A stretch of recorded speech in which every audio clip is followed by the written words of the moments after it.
Perhaps it was something that was needed to get them going today, and we created a number of chances in the first half, and we managed to get that all-important goal just before half-time. And again, very pleased for Alex Watson. It's nice to see other people scoring.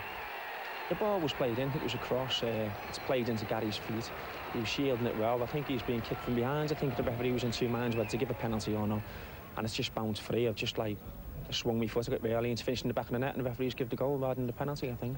We forced the goal just before half-time, which was a great time to score, and again, very pleased with Steve Winter's goal. It's something that we've been working on all season, getting the wing-backs forward, getting themselves in the box, and we've been wanting other people to get on the score sheet, and it was nice that two different people did today. And the third division table makes pretty good reading now for Torquay United, up to 5th, 4 points behind Wigan and 8 points behind the leaders Fulham. Well, coming up after the break, yesterday... He repeated last Saturday's trick with another Plainmoor winner against Doncaster. It was a victory that strengthened United's top 5 position. At the other end of the third division table... Nelson was ruled out by injury and he was replaced by Ellis Late in the starting lineup. A full report on the game from Trina Lake. Springfield Park has become the fortress from which Wigan are launching a concerted attack on promotion this season. But it's a measure of Torquay's growing confidence and reputation that they were able to go into yesterday's game with real belief that they could end the only 100% home record in the league. And their spirit clearly wasn't diminished when Wigan took the lead midway through the first half with a header from Graham Jones. Torquay were level inside 5 minutes with a touch of Caribbean magic from Rodney Jack. Excellent close control, great acceleration and a finish that seemed to catch goalkeeper Lee Butler slightly unawares. Jack's the lad for rather special goals, and with talent like this, Torquay's only problem could just be hanging on to him as Premiership predators sit up and take notice. Wigan have plenty of individual flair themselves, and their determination to make it 7 home wins on the trot was evident throughout. Their neat passing and movement in attack has brought them plenty of goals this season, and they conjured up another to regain the lead on 41 minutes, with David Lowe providing the cross for Jones to volley home. 26-year-old Jones was certainly on song yesterday, to a chorus of approval from his teammates, but Torquay may just be a little disappointed that he managed to squeeze this shot past Rhys Wilmot. There's a resilience about the goals under Kevin Hodges. They battle and work hard for each other, just as their head coach has always done as a player. And those qualities bring their rewards. Gary Nelson may have been missing, but his young stand-in Ellis Late seized the chance to shine with a second equaliser right on half-time. A degree or two of indecision in the Wigan defence as midfield dynamo Charlie Oatway helped set up the chance, and what a confidently executed finish from Late. It was even Stevens for most of the second half, with both sides creating good chances to win the game. Torquay might have done better with a little more composure in front of goal, while their defence, superbly marshalled by John Gittins, didn't give Wilmot too many scares at the other end.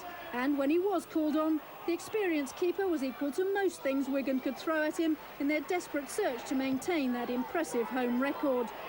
With 89 minutes gone, Torquay must have thought they'd done enough for a point. But the fat lady wasn't quite ready to sing, and as she warmed up her vocal cords, Wigan struck the killer blow, with Jones the executioner once more. A generous lack of marking allowing him his second hat-trick of the season. Very, very disappointed because, you know, to come from 2 goals behind twice on 2 occasions and then to lose it at the last minute was very disappointing. You know, on the overall performance, I thought we played exceptionally well. It's probably our best football we've played all season. And then to lose it at the last minute, it was very disappointing, yes. From our point of view, we've got to take a lot of positive things from the performance and now look forward to Swansea next Saturday. I thought we played some really good football. We changed the system slightly, and I felt that it worked really well. But sometimes football can be cruel to you. Possibly from the match against Doncaster on Tuesday night, we were a little bit fortunate, and today we played well and our luck's gone against us. But that's football. It sort of evens itself over a season, and hopefully our luck will change on Saturday. So Torquay now 6th in the table, 22 points from their 14 games, 11 points behind the runaway leaders Fulham. So that's it for another week. We'll keep you up to date, of course. Plenty of speculation this week about the future of Rodney Jack. Newcastle have already made a 6-figure offer for the St Vincent forward. But for the moment, he'll continue to play a part in Torquay's fight for promotion. The commentary comes from Martin Dean. Yes, Rodney Jack back in the Torquay United side this afternoon, but it seems his days here at Plainmoor are now definitely numbered, with Newcastle and possibly one or two other Premiership clubs poised to lure him away in a record-breaking transfer deal.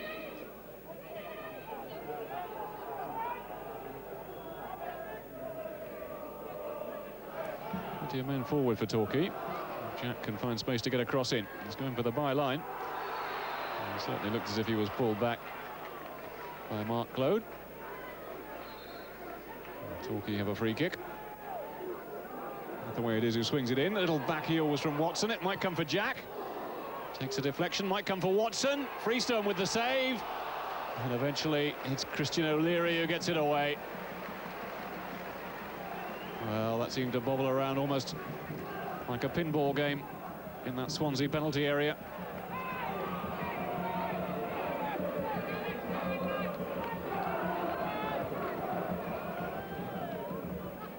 And McCall creating just a little bit of space for himself.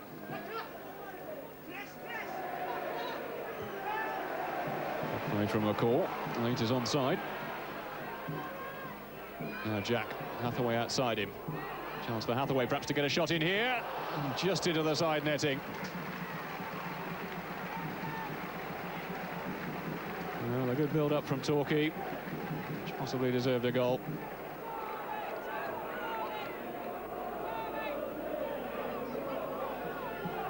This is Torquay. Coates was caught by Gittings then. He could be in trouble. Well, John Gittings has already been booked. And Bob Harris wanting a word, and that is a red card. The second bookable offence. And John Gittings sent to the dressing room.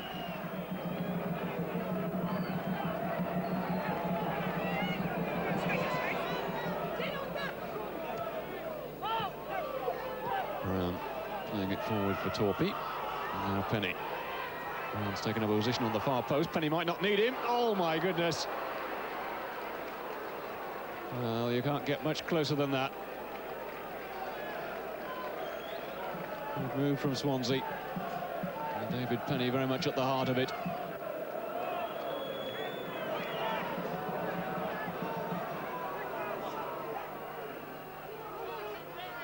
Jack finding McCall. No Hathaway. It's pass for him to turn. Oatway's made a run to his right. Good run from Oatway. Well found by Hathaway. Can Oatway put the ball in the net? He can. Well, a superb goal from Torquay United. Beautifully set up. Ian Hathaway playing the ball through the middle. Oatway had made a tremendous run, took it in his stride, and made no mistake putting it past Roger Freestone.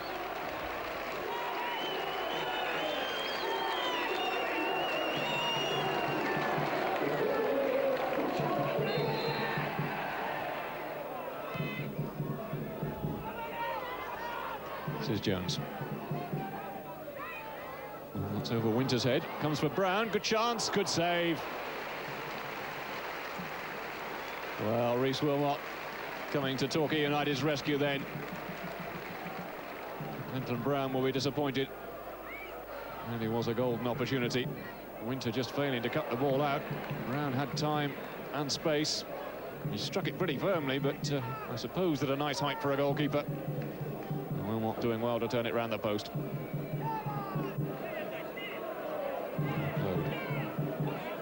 Looking to get round Oatway. Shot almost deceiving Rhys Wilmot.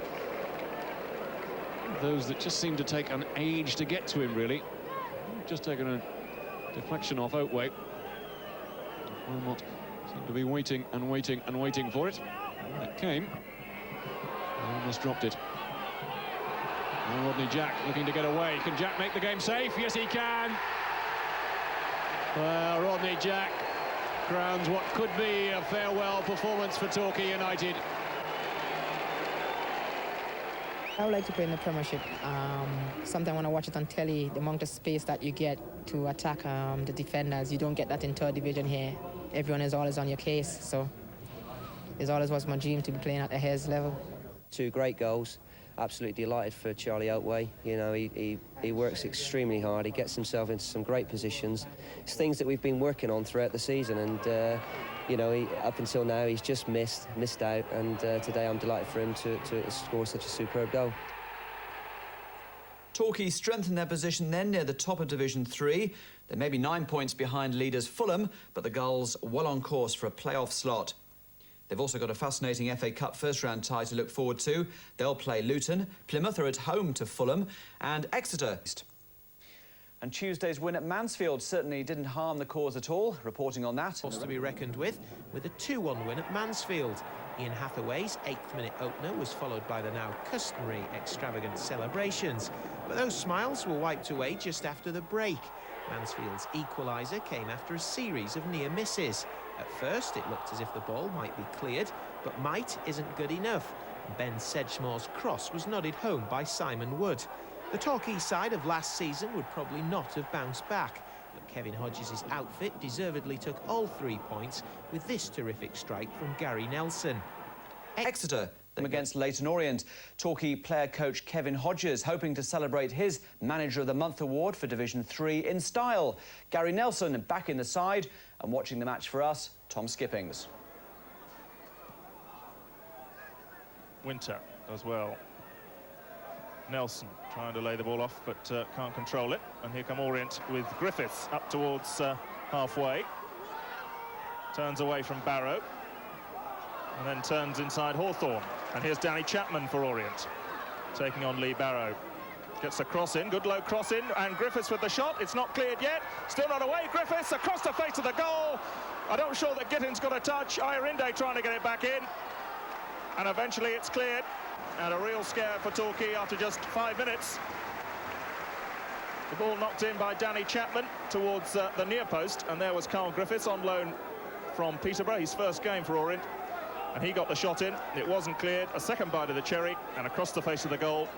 And in the end, it was cleared. Winter charging forward. He's done well, Steve Winter. Oatway with the shot. And Luke Weaver was able to catch it and hold on to it. Well, that was a good chance for Torquay, made possible by a powerful run from Stevie Winter. The ball into the path of Charlie Oatway, who hit it first time. But Luke Weaver was equal to it. Hendon.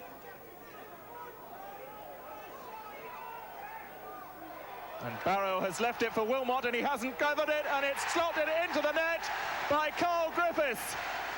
Oh dear. Well, that is a real shambles for Torquay. Lee Barrow seemed to have all the time in the world to get the ball back to Rhys Wilmot. He decided to leave it and let the keeper come for it, and Griffiths nipped in between them, beat Wilmot to the ball, and then slid the ball into the empty net. And that is 1-0 to Orient. Torquay have the throw. It's a long one from Lee Barrow. Watson is the target at the near post. Comes to Oatway on the edge of the box.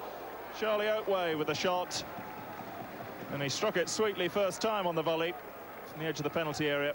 But it sailed over Luke Weaver's crossbar, and the keeper wasn't forced into action.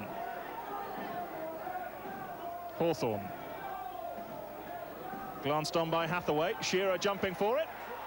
And the header actually came from Scott Stamps, who beat Shearer to the bounce there and got the header, but couldn't really get any power behind it. Directed it goalwards, but Luke Weaver was able to watch it drift behind for a goal kick. And the home fans sensing that their side could be close to getting a second goal, which would probably wrap things up here. 20 minutes of the second half gone. Dominic Naylor with the corner kick. And it's a scramble in there. Wilmot didn't gather it. The shot comes in from Martin Ling and sails over the crossbar. But the corner whipped in from Dominic Naylor to the near post again. Wilmot never really looked like reaching it. It bounced around, and in the end it fell to Martin Ling, who struck it powerfully, but over the crossbar. It'll be another long throw from Lee Barrow into the near post. Watson looking to get onto at the end of it. Hawthorne coming for it. It's off the crossbar from Mark Hawthorne. And then headed behind. Oh, that was a golden opportunity again. Torquay trying to find this equaliser, and it was Mark Hawthorne with the header there, which ricocheted off the crossbar. Weaver was beaten. We were poor today. We didn't play well. Everybody realises that in the dressing room afterwards. You know, we came here in, you know, with a lot of confidence, looking to get the 3 points, and you know, we emphasised at the start of the game that it was important that we start well, start brightly, but we didn't do that. And you know, on our travels so far this season, the times that we failed to start well, we've struggled, and that happened today. And there's confirmation of Torquay's position in the third division table after yesterday's result. More than a third of the season gone, and United still handily placed for an assault on the playoffs at least. Road with Colchester standing in the way of 3 vital promotion points for Kevin Hodges and his team. And watching the game for us, Seth Conway. It's a big day for 18-year-old Matthew Wright. Just one of those big days for him, surely to come in his future as he comes in today. Also into the Torquay side is Ellis Late. Those the changes from last week's game against Luton Orient. Hopefully Torquay can reverse that 1-0 defeat. Well, danger here straight away for Torquay. David Green's in there, but Alex Watson can get it away. Ball goes out. It's time. Swung into the middle, looks dangerous. Well, a dangerous in-swinging ball that time from David Gregory. But there was Matthew Wright, solid with his first touch.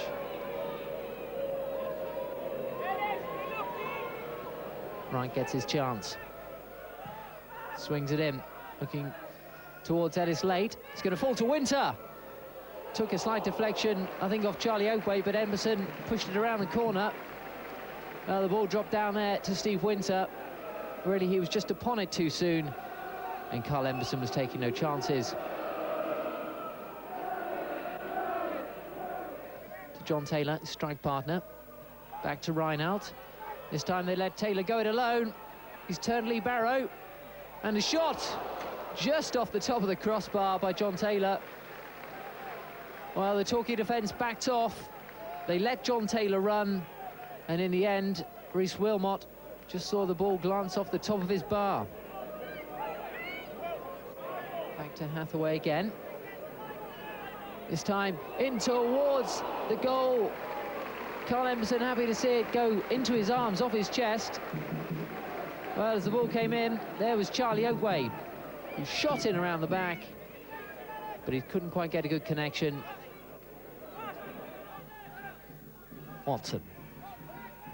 Nelson can get the touch. Will they get to it? Well, he's beaten Emerson. Colchester keeper fumbles it again. There's Gary Nelson! And it was a hair's breadth away. Well, Emerson couldn't claim it the first time. Torquay players were waiting for it to come back. They left it for Gary Nelson. And if that had been his left foot, then, well, it might have been a different story. Late one side, Nelson the other. Chooses Nelson. Now makes his run into the middle. Comes over towards Late. Now to Steve Winter. Nice turn by Winter. And that's a bad try off the crossbar by Stevie Winter. Well, he came back to the Torquay fullback, and you'd have thought he was left-footed with a try like that. Super shot, just off the bar. There's McCall. Just gives it away. There's Robbie Reinhardt. Skips a tackle of Alex Watson. This could be 1-0. And it is! Robbie Reinhardt capitalised on Torquay's defensive mistakes and put the ball firmly past Rhys Wilmot off the aid of a post. Wilkins just beats her way to the ball. Gibbs can find Locke. Abrams makes the run. Well, he's beaten Matthew Wright. Can Abrams finish it off? Yes, he can! Colchester go 2-0 up, and that's it for Torquay. Well, it was a super ball through from Adam Locke. There was Paul Abrams, had all the time in the world, and drilled it in with his left foot past Rhys Wilmot.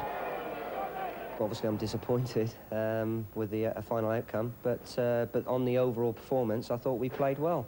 You know, we didn't start the game. The first 5 minutes were a little bit jittery, but we overcame that, and we started playing some really good football. Created a number of chances, but you're just waiting for one of those to go in, but it didn't. And you know, whilst the game was 0-0, I felt that we were in a very good chance of winning the game. Second half, we continued where we left off, forced the game on Colchester, and again, you know, continued to create chances, but we didn't put them away. Well, despite that defeat, Torquay stays 6th in the table, one of 3 teams locked together on 28 points, 12 behind the runaway leaders, Fulham. So that's it for another week. Hope you can join me. Clean sweep, they lost at home to Luton. Let's go live now to Playmore and join Will Walden. Yes, it's finished Torquay United 0, Luton Town 1, but really the Gulls will look back at this game and think that they should have won it. Brilliant goalkeeping from Luton's Ian Foyer kept the visitors in this match early on. Torquay could have had 3 in the first 10 minutes. Gary Nelson, Mark Hawthorne and Scott Stamps all agonisingly close. The Gulls dominated the half, only for Kerry Hughes to score from Luton's only real chance on 42 minutes. A change of strip didn't bring Torquay a change of fortune. In the second 45 minutes, they couldn't convert a host of chances into goals. Jamie Undar did score with 5 minutes to go, but he was ruled offside. It summed up Torquay's afternoon. Well, with me is Gary Nelson, Torquay's player coach. Gary, given the chances, you must be bitterly disappointed. I think it's a mixture in the dressing room of acute disappointment and a deal of satisfaction about the overall performance. Luton are one of the better sides in the lower divisions, and we've matched them stride for stride. A little bit more fortune, we could still have been in the hat, but cup football, full marks to Luton for a professional performance. OK, very briefly, where do you go from here for the rest of the season? I think we've got to look forward with optimism. We've played well today, we played well last week. We're in a little bit of a slump at the moment, but you have to keep the attitude going, the work rate and the enthusiasm, then we'll be all right. OK, Gary Nelson, thanks for joining us. Well, as I said, it's finished here. Torquay United 0, Luton 1. Back to you, Natalie. Park. United could be forgiven for thinking luck had deserted them. Inside 10 minutes and 3 brilliant saves by Luton's Ian Foyer kept the game alive. Gary Nelson, Mark Hawthorne and Scott Stamps all agonisingly close. Both sides struggled to create chances throughout. The second division visitors won it just before half-time. Kerry Hughes with the finish. We played very, very well, opened very brightly. We made a number of chances, but full credit to the keeper Foyer. He made 3 or 4 very, very good saves. And just when we started to waver a little bit in their own performance, Luton seemed to step up a little bit. Torquay return to the third division promotion battle this week. Exeter and Plymouth will meet on Friday, December the 6th. Kick-off, 7:45. Matches Their side's disappointing run would come to an end at Hull on Wednesday. But old boy Dwayne Darby put an end to that with this effort 6 minutes before the break. Torquay almost hit back in the second half through Scott Stamps before Hull secured the win with his dream goal from Richard Peacock. Now that's what you call a well-worked move. Were desperate for 3 points after losing their way in the last few weeks. 4 successive defeats, but still in touch with the leaders. So, could they get back on track with a win against Hartlepool? Taking us through all the action, Seth Conway. That recent bad run for Torquay should come to an end today as they look to maintain their promotion push. Into the side comes Neil Gregory today. No Gary Nelson for Torquay, so they're going to have to try and battle hard in that midfield if they're to get the result. Here's Oadway. Gregory's making the run. Oadway's pass, well, it did find him in the end. Gregory rose well. Now Jack. Can he torment Hartlepool? Well, goes for the shot this time. Really, perhaps there were better options on for Rodney Jack. As it fell to him, decided that he'd take the long-range shot. In the end, not the best outcome. Well, this could be trouble now for Torquay. Halliday looks to play in Clegg. Well, he's beaten Stamps. It could be real danger. And Joe Allen just couldn't get onto the end of it. He wanted it on the ground. In the end, though, David Clegg did the hard work, but couldn't find Joe Allen when he needed to. Jack comes short. Mitchell finds Jack again. Oadway and Gregory in the middle. It's coming towards Oadway. O'Connor just got a fist onto it. Well, that was dangerous moments for Hartlepool. Danger still not away. Hawthorne helps it back in. The ball came back in, and O'Connor just got there ahead of Charlie Oadway, but his punch in the end wasn't that convincing. It's towards Jack. And John Gittins has to bring it forward. Finds Mitchell. Gregory just pulling away in the middle. Maybe Scott Stamps can find him. But the referee deciding that the notebook's going to have to come out. And it's a sending off. It was an off-the-ball incident. And referee David Orr from Buckinghamshire has decided that he has to go. That incident has cost John Giddins a sending off. Otway. Can Torquay build now? They're down to 10 men. Strange how it happens sometimes. Here's Gregory with a great chance. Well, a side is sometimes at their most dangerous when they're down to 10 men, and Gregory almost made Hartlepool pay. His shot in the end just flicked over the top by O'Connor.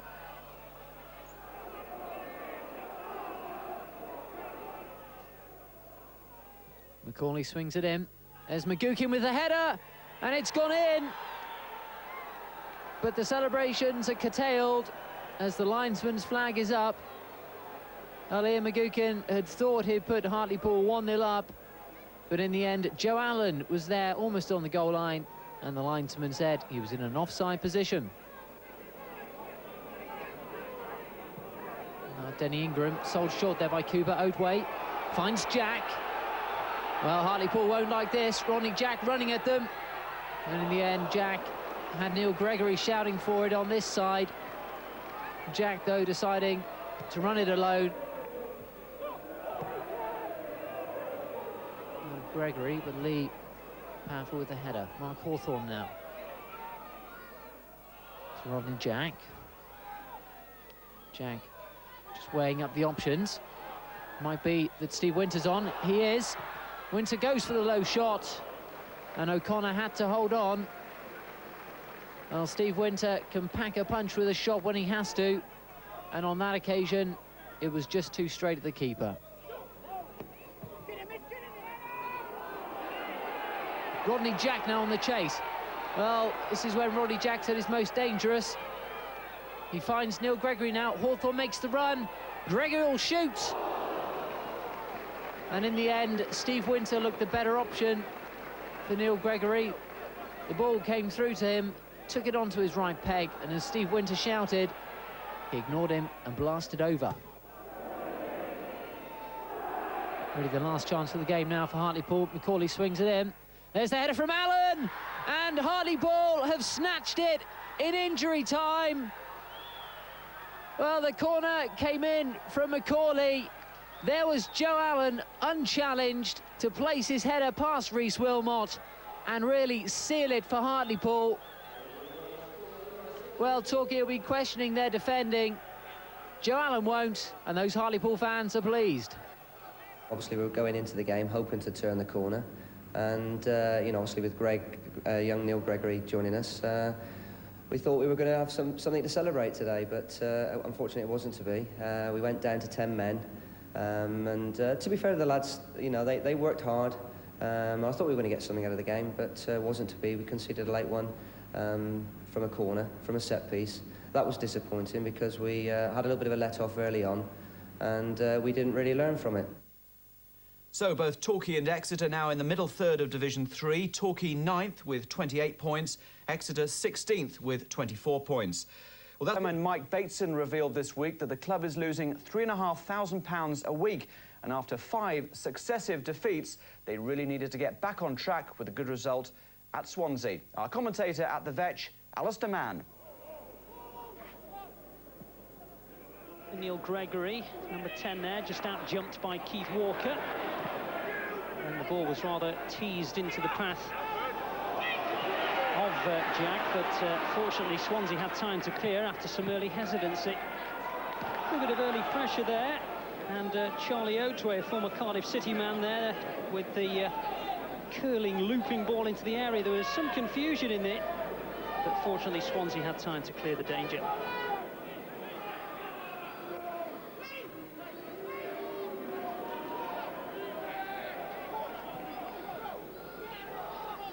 Early touch for Rhys Wilmot. Actually picked out Gregory there. It was not a hopeful kick forward by any stretch of the imagination. Here's Hathaway. Does have support behind him. Otway's there. And a looping header, which Freestone had to gather. underneath his crossbar. Perhaps not the clearest chances, but the early openings have come in the Swansea area. Roger Freestone had to be very watchful. Torquay, good knock down. Penny, shooting chance. Struck the back of Barrow. Coates. Corner.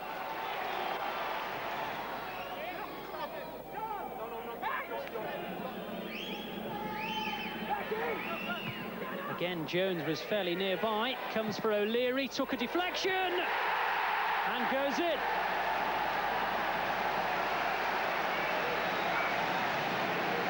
Well, O'Leary takes the plaudits and it'll be his goal.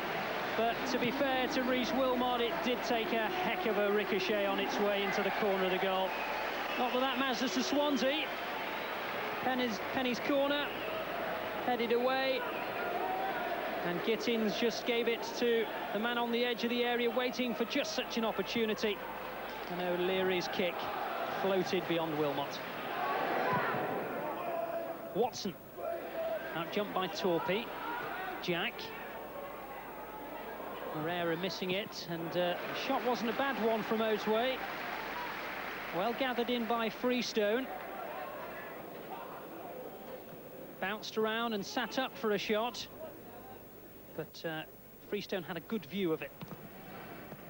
Well, for all Swansea's dominance, the slender margin of 1-0 is all they have, and I'm sure Jan Molby will have said at half-time that certainly can't sit back and just hope to finish at 1-0. The flag stays down on this occasion. Here's Jenkins, poking it in. Oh, and they've got their second.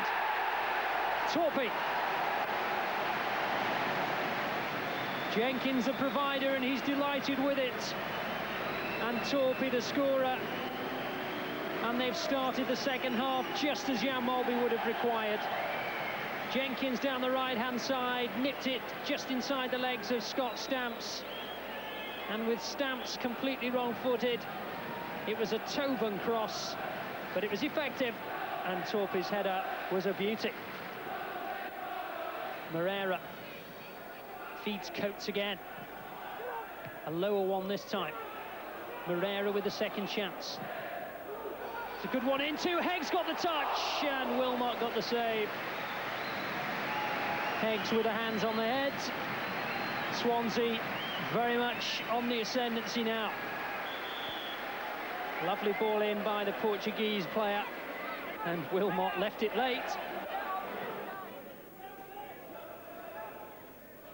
Torquay got the flick, Watson got it away. Torquay retained possession, and there is Jamin Dar, very much an attack-minded forward who has obviously got the task of trying to get Torquay back in the hunt.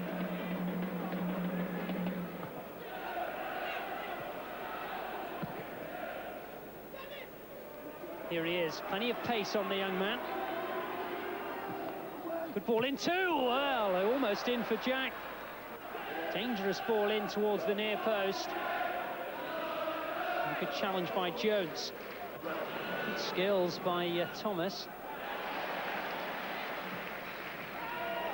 Not a bad ball either. Umdar. Driven in, and Freestone gathered at the second attempt. And he did well. Was brave at the second attempt.